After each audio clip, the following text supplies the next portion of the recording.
विद्यार्थियों, आज हम सबसे पहले अध्ययन करेंगे मुंशी प्रेमचंद की कहानी गुल्ली डंडा।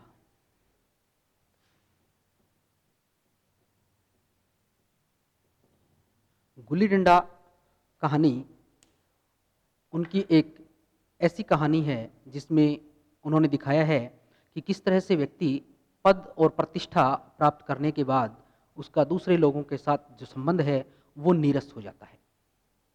गुल्ली डंडा कहानी दो ऐसे मित्रों की कहानी है जिसमें कथानायक और दूसरा उसका मित्र जो गया, जिसका नाम है गया, वो गया नामक पात्र और कथानायक एक थानेदार का बेटा है। गया एक गरीब परिवार का लड़का है। जिस स्थान पर कथानायक के पिता की ड्यूटी होती है वहीं आसपास गया का भी घर होता है।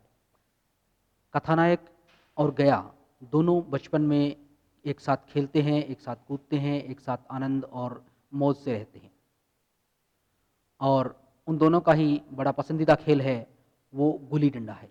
गुल्ली डंडा का खेल दोनों खेलते हैं, लेकिन कथानायक में उसे वैसी महारत नहीं हासिल है जैसी महारत गया को हासिल है। गया उस खेल का बड़ा माहिर खिलाड़ी है। उस खेल को खेलते खेलते वो कभी कभी तो कथानायक को इतना पदाता है कि वो उसकी हालत बड़ी ख़राब हो जाती है और वो बेईमानी पर उतर आता है। और उसी बेईमानी से वो किसी न किसी तरीके से ये चाहता है कि उसे गया को दाव ना देना पड़े और वो उससे छुटकारा प्राप्त कर ले, उससे चला जाए। और ऐसा ही एक बार होता है कि जैसे ही दाव की बारी आती है गया की, कथानायक आनाकानी करने लगता है। दोनों में काफ़ी कहा-सुनी होती है, झगड़ा होता है और बाल मनोविज्ञान के अनुसार दोनों एक दूसरे के लिए जो उन्होंने किया है उसकी तक चर्चाएँ करते हैं कि तुमने मुझसे ये फलाँ चीज़ ली थी, मैंने तेरी सहायता की थी, वो तुम मुझे वापस लौटाओ। कथानायक गया से कहता है तुमने मेरा अमरूद खाया था, वो अमरूद मुझे वापस लौटाओ।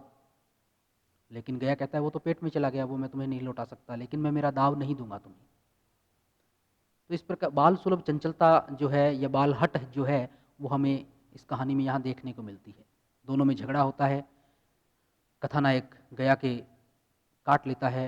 गया भी एक बड़ा गर्मा गर्म डंडा कथानायक को जमा देता है। दोनों घर चले जाते हैं। समय अपनी गति से चलता रहता है। इधर कथानायक के पिता का तबादला हो जाता है। समय अपनी गति पकड़ता है और कथानायक एक बड़ा अधिकारी बन जाता है। दूसरी तरफ गया अपना कोई छोटा मोटा काम शुरू कर लेता है और मज़े से अपना जीवन व्यतीत करता है। संयोग एक दिन ऐसा होता है कि कथानायक है पुनः उसी कस्बे में आता है और उसके मन में बड़े व्याकुलता होती है कि वो किसी भी तरह से कैसे भी करके एक बार अपने उस बाल सखा गया से जरूर मिले। अपने सहयोगियों को वो कहता है।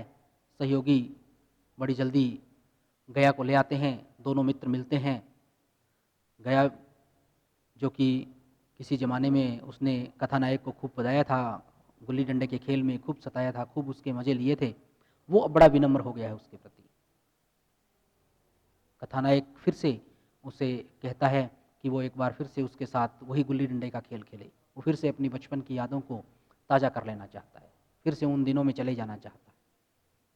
लेकिन इस बार स्थिति कुछ थोड़ी सी विपरीत नज़र आती है कि गया जो बड़ा उस गुल्ली डंडे का माहिर खिलाड़ी था वो वैसा खेल नहीं खेलता। वो जानबूझकर अपना दाव बीच में छोड़ देता है, आउट हो जाता है और कथानायक को दाव दे देता है। और उसे भी वो आउट नहीं करता। उससे वो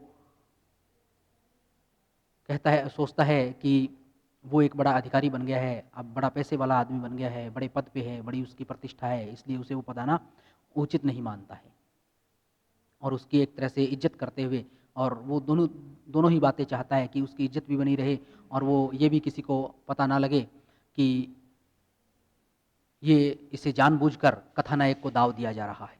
तो अपनी मित्रता को भी रखते हुए और किसी को किसी तरह का कोई पता भी ना चले, ये इन दोनों ही चीज़ों को ध्यान में रखते हुए गया है वो खेल खेलता है।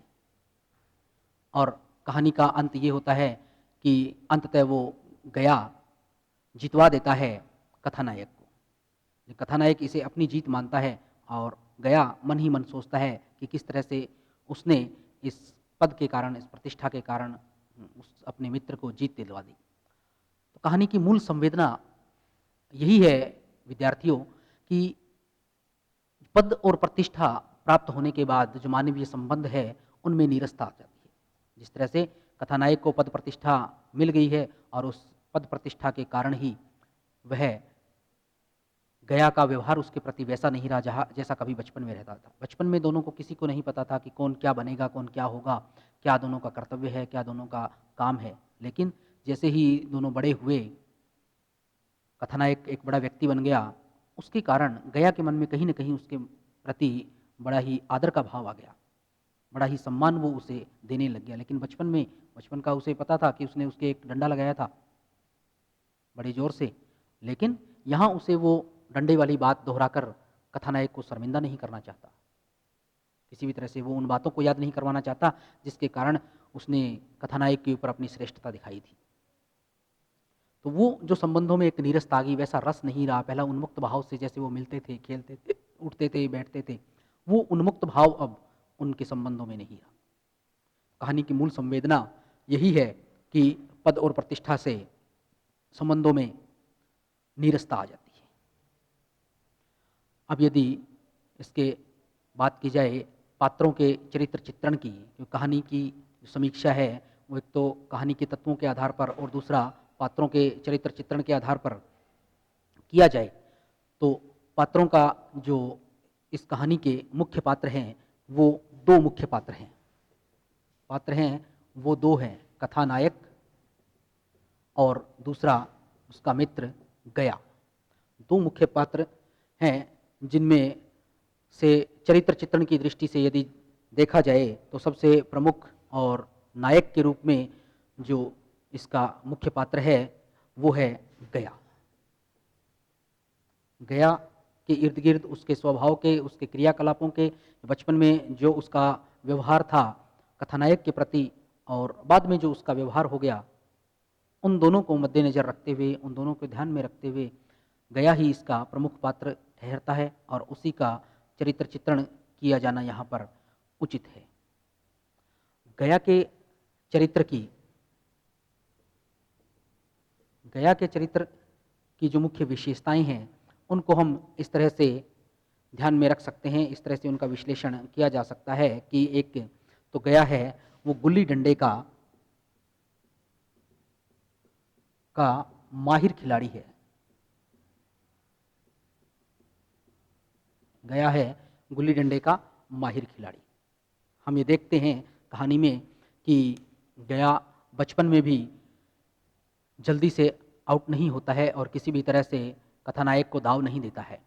वह कथानायक को खूब पदाता है, यहाँ से वहाँ, वहाँ से यहाँ, मैदान में हर तरफ उसे घुमाता है।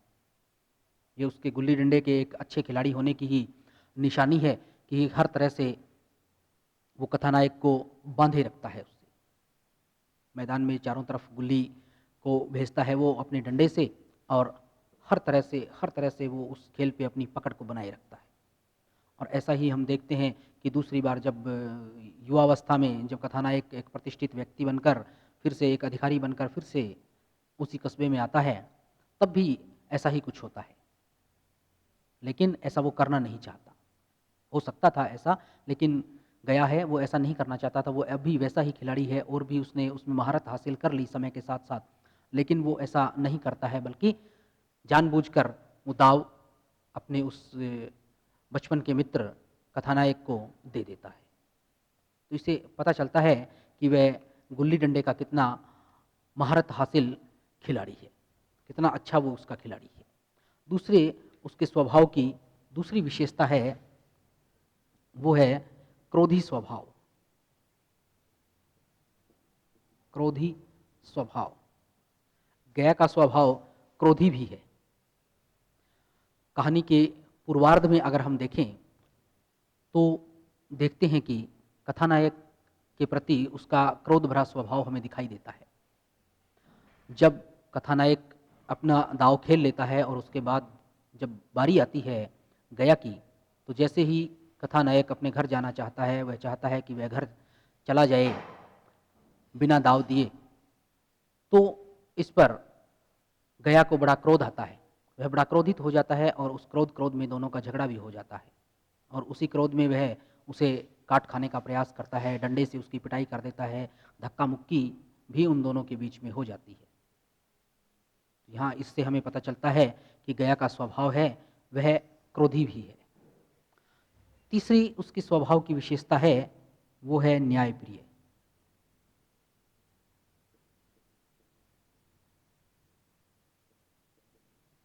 न्यायप्रिय गया है वो न्यायप्रिय बालक है, वो न्याय पसंद है। वो कहता है कि जब मैंने तुम्हें दाव दिया है, मैंने तुमसे बेईमानी नहीं की, तो तुम मुझसे बेईमानी मत करो। वो चाहता है कि जिस ईमानदारी से उसने खेल खेला है उसी ईमानदारी से उसका मित्र भी उससे खेल खेले और उसका खेल में उसका पूरा दाव दे, ईमानदारी से उसके साथ रहे जब तक कि वो अपना दाव पूरा नहीं ले लेता। और इसी न्यायप्रियता के कारण, इसी न्याय के कारण या अपने उस अधिकार को प्राप्त करने के कारण वह उससे लड़ भी लेता है, लड़ने लग जाता है, भिड़ जाता है उससे।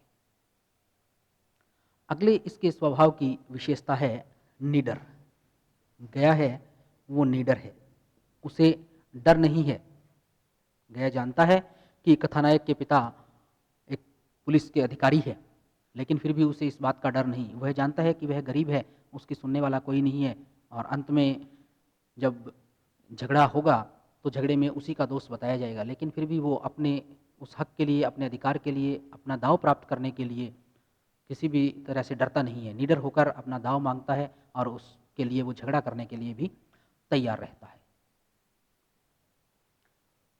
अंतिम इसकी स्वभाव की विशेषता है व्यवहार कुशल। गया के व्यवहार में कुशलता है, उसका व्यवहार बड़ा ही कुशल है, व्यवहारिक व्यक्ति है वो।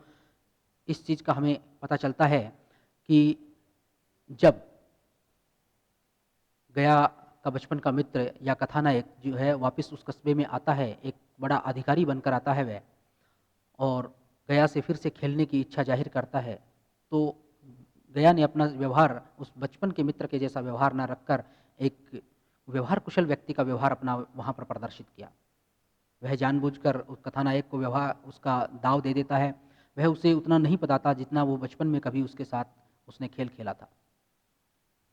वह उसे इतना ही बताता है जिससे कि ऐसा लगे कि उसने ना तो जानबूझकर अपना दाव दिया है, ना ही ऐसा लगे कि वह कथानायक के ऊपर किसी तरह की कोई दया भाव दिखा रहा है।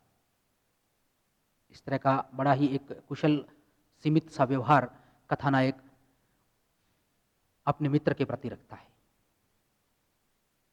विद्यार्थियों, कहानी का ये तो था एक चरित्र चित्रण कि उसका जो मुख्य पात्र है उसका चरित्र चित्रण किया जाए कि कौन मुख्य पात्र है और क्या उसका चरित्र है। कहानी का हमें तब तक उसका पता नहीं चलता जब तक हम उसकी कहानी के तत्वों पर समीक्षा नहीं कर लेते। गुल्ली डंडा कहानी है, उसके कहानी के तत्वों पर समीक्षा की जाए तो पहला जो उसका तत्व है वो है कथानक। कथानक अर्थात उसकी कथा, उसकी कहानी, वो मूल तत्व जिस पर सारी कहानी टिकी हुई है। सारी कहानी गुल्ली डंडे के खेल पर है। गुल्ली डंडे के खेल के माध्यम से लेखक ये दिखाना चाह रहा है, ये बताना चाह रहा है कि किस प्रकार से दो मित्र हैं जो बचपन में अच्छे मित्र हैं, खेल खेल रहे हैं, उनमें अमीर गरीब छोटा बड़ा ये किसी तरह का कोई भाव नहीं है। लेकिन जैसे ही वो बड़े होते हैं, पद और प्रतिष्ठा एक के पास है, दूसरे के पास वैसी नहीं है, तो उनके अंदर किस तरह की एक व्यवहारगत बदलाव आ जाता है, कैसा व्यवहार उनका परिवर्तित हो जाता है, वो चित्रण इसमें गुल्ली डंडे के माध्यम से किया है। कथानक में पूरा कसाव है, कथानक है वो कहानी को आगे बढ़ाने वाला है, उसको आगे ले जाने वाला है। कथानक में रोचकता है, कुतूहलता है, पूरी तरह से एक आदर्श कथानक इसे हम कह सकते हैं। दूसरी चीज इसकी है चरित्र चित्रण। चरित्र चित्रण या पात्र। आलोच्य कहानी में केवल दो ही पात्र हैं और ऐसा माना जाता है कि जिस कहानी में पात्रों की संख्या सीमित रखी जाती है वो एक अच्छी कहानी है। तो इस दृष्टि से अगर देखा जाए तो गुल्ली डंडा कहानी एक श्रेष्ठ कहानी कही जा सकती है, क्योंकि इसमें केवल 2 ही पात्र हैं और उन 2 ही पात्रों के बीच ये सारी कहानी पूरी हो जाती है। और पात्र भी ऐसे हैं कि जो उस कहानी के अनुरूप, कहानी के कथानक के अनुरूप है। एक तरफ कथानायक जो कि एक बड़ा प्रतिष्ठित व्यक्ति बन चुका है और दूसरी तरफ गया नाम का एक साधारण सा बालक, और उसकी वह साधारणता ही हमेशा उसके साथ रहती है और उसी तरह से वह उसी ही माहौल में, जिस गाँव में, जिस कस्बे में वो रहता है, उसी में वो पलता है, बढ़ता है, बड़ा होता है और अपना कोई छोटा-मोटा काम शुरू करके अपना जीवन व्यतीत करता है। लेकिन पात्रों में जो एक भिन्नता इसमें दिखाई गई है कि एक तरफ एक प्रतिष्ठित व्यक्ति बनना और दूसरी तरफ वैसा ही एक साधारण व्यक्ति रह जाना, और दोनों जब वापस मिलते हैं तो उस मिलन में, उस प्रतिष्ठा के कारण दोनों के संबंधों में जो एक नीरसता आ चुकी है, वो नीरसता को दिखाने में यहाँ लेखक पूर्णतः सफल रहा है। तीसरी कहानी के तत्वों के आधार पर इसकी जो तीसरा तत्व है वो है संवाद। संवाद या कथोपकथन। संवाद या कथोपकथन किसी भी कहानी की जान होते हैं, जो उसे सजीव बनाते हैं। और संवाद के लिए भी ऐसा ही कुछ आलोचक कहते हैं कि संवाद छोटे, संक्षिप्त, रोचक कथानक को आगे बढ़ाने वाले होने चाहिए। संवादों की अगर बात की जाए तो गुल्ली डंडा कहानी में भी संवाद इस दृष्टि से, इस कसौटी पर खरे उतरते हैं। लेखक ने छोटे-छोटे संवादों का प्रयोग किया है। गया और कथानायक के बीच में जो खेल चल रहा था, जो खेल वो खेल रहे थे, उसी के कुछ उदाहरण के रूप में हम देखें तो गया ने विजय के उल्लास में कहा, लग गई, टन से बोली। अब दूसरी तरफ कथानायक है, उसके मन में क्या चल रहा है? वो सोचता है कि मैं अनजान बन जाऊं और अनजान बनने की चेष्टा से कहूं, तुमने लगते देखा है? मैंने तो नहीं देखा। अब वो अनजान बनकर कह रहा है कि इसको लगते हुए तो देखा नहीं है मैंने, टन से बोली है खाली। तो किस तरह से एक स्वाभाविक जो संवाद है वो यहाँ पर लेखक ने लिखी। संवादों की दृष्टि से कहानी की समीक्षा की जाए तो इस गुल्ली डंडा कहानी को एक बहुत अच्छी, श्रेष्ठ कहानी कहा जा सकता है। चौथी विशेषता है देशकाल। देशकाल या वातावरण। देशकाल या वातावरण का होना किसी भी कहानी के लिए अत्यंत आवश्यक है। जिस समय, जिस घटना, जिस स्थान का जिक्र हो रहा है, यदि उसका वर्णन उसके अनुसार नहीं है, उसके आसपास की स्थितियों को वैसा नहीं दिखाया जा रहा है, तो वो एक अच्छी कहानी नहीं कही जा सकती। लेकिन आलोच्य कहानी में ऐसा हमें कहीं भी नहीं दिखता है। गुल्ली डंडा कहानी में लेखक ने ये पूरा प्रयास किया है कि उसमें जो भी स्थान, समय, जैसा भी बताया गया है, जैसा भी दिखाया गया है, कहानी का सारा कथानक उसी के अनुसार है। चाहे वह कथानायक के कुछ वर्षों बाद गांव में आने का दृश्य है, चाहे वह बचपन में उनके गुल्ली डंडा के खेल खेलने का दृश्य है, चाहे वह शाम के समय अंधेरा जब होने वाला है उस समय दोनों में हुआ झगड़ा है। हर जगह पर जहाँ का भी समय और स्थान जो भी चित्रित किया है लेखक ने, वह एकदम सटीक है। अगला जो तत्व है कहानी का वो है उसकी भाषा शैली। भाषा शैली, भाषा शैली की दृष्टि से कहानी की समीक्षा की जाए तो कहानी की भाषा और शैली उसके पात्रों के अनुकूल है। क्योंकि जब तक भाषा शैली पात्रों के अनुकूल नहीं होगी, कोई भी रचना, चाहे वह कहानी क्यों, नाटक, एकांकी, उपन्यास, कुछ भी क्यों ना हो, वो उस पे खरा नहीं उतर सकता। उसमें वो जिस उद्देश्य को लेकर कहानी लिखी जा रही है, वो उद्देश्य कभी पूरा नहीं हो सकता। आलोच्य कहानी में अगर हम भाषा शैली की बात करें तो वो उतनी ही सही है जितने हमने अन्य तत्वों की समीक्षा की है और जिस कसौटी पर उनको कस कर देखा, उस कसौटी पर वो खरे उतरते हैं। तो भाषा शैली की दृष्टि से भी ये कहानी उसी शैली पर, उसी कसौटी पर खरी उतरती है। कथानायक की भाषा उसी के अनुरूप है और जब वह एक प्रतिष्ठित व्यक्ति बनकर, एक बड़ा अधिकारी बनकर कस्बे में आता है, तब उसकी भाषा है वो उसकी प्रतिष्ठा के अनुकूल है। दूसरी तरफ गया है, गया की भाषा उसकी प्रतिष्ठा के अनुकूल, उसके उस स्थान, उसके व्यवहार, उसके जो सामाजिक प्रतिष्ठा है, सामाजिक नाम है उसका, उसी के अनुसार है।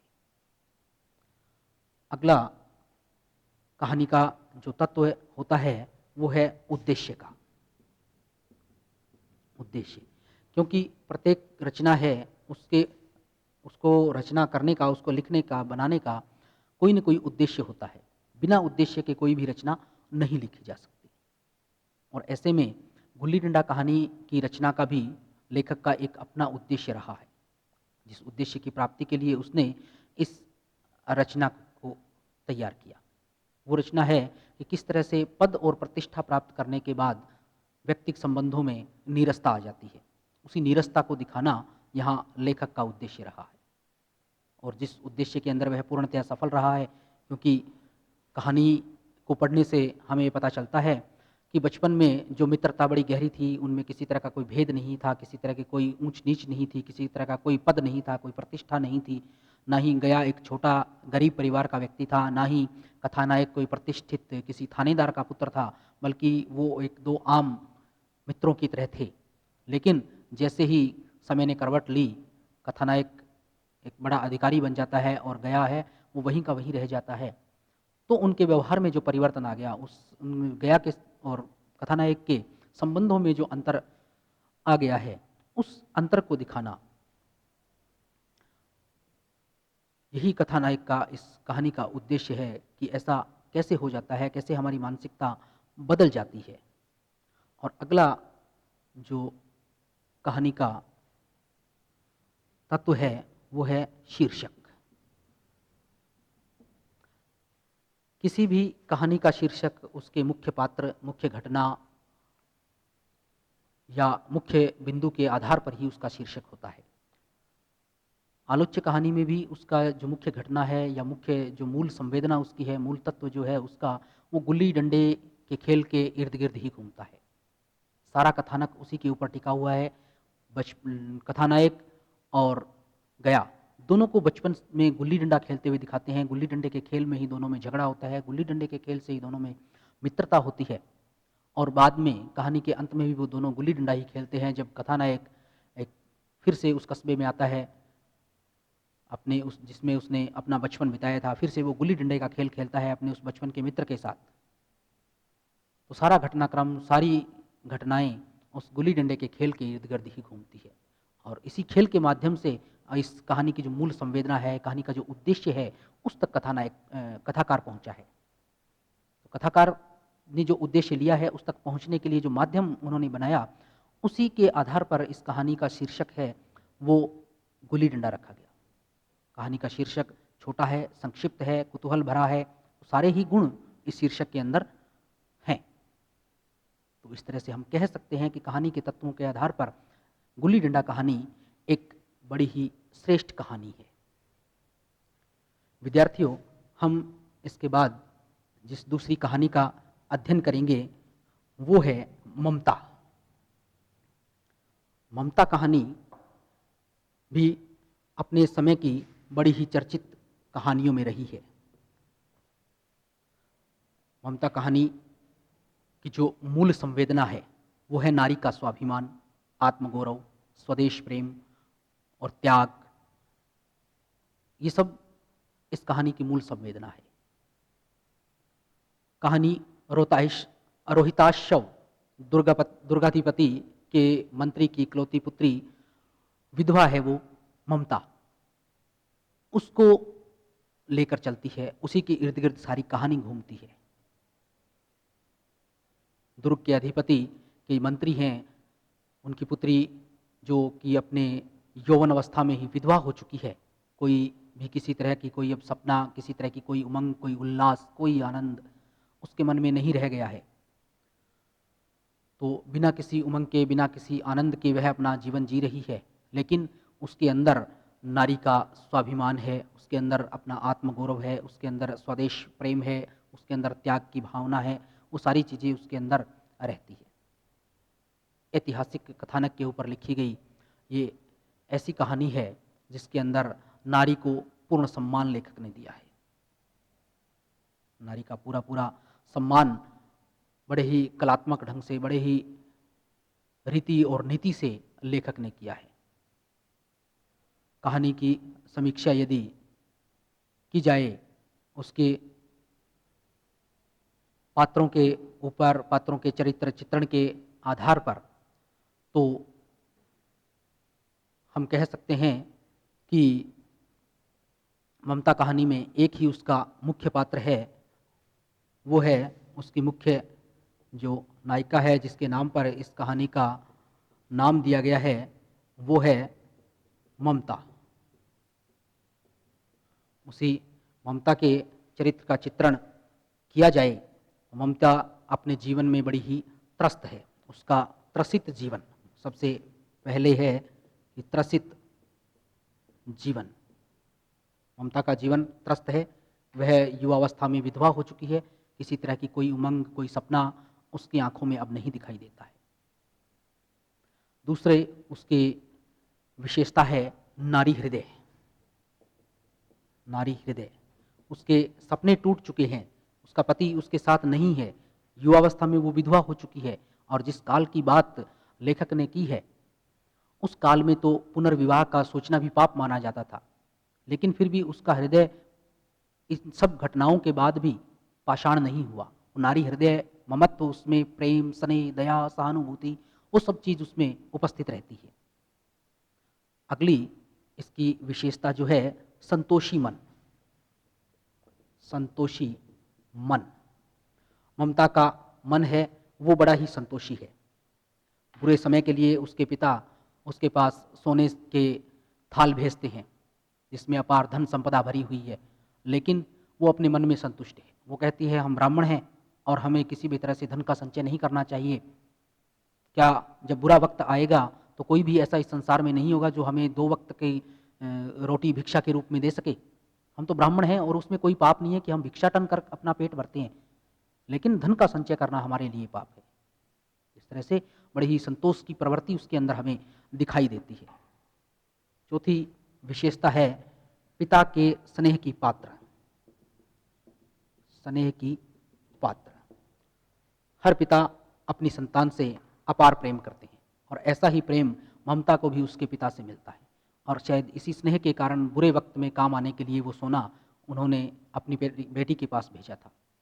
वो हर तरह से विवश है, लेकिन वो फिर भी चाहते हैं कि उसकी बेटी हमेशा खुश रहे, हर तरह की सुख सुविधा सब चीज़ें वो उसे हर समय उपलब्ध करवाते हैं। लेकिन जो उसके जीवन में वैधव्य है, जो विधवा वो हो चुकी है, उस दाग को वो कभी भी नहीं मिटा सकते, लेकिन फिर भी वो अपने पिता के उस प्रेम का पात्र वो हमेशा बनी रहती है। अगली इनकी विशेषता है कर्तव्य परायणता। कर्तव्य परायणता,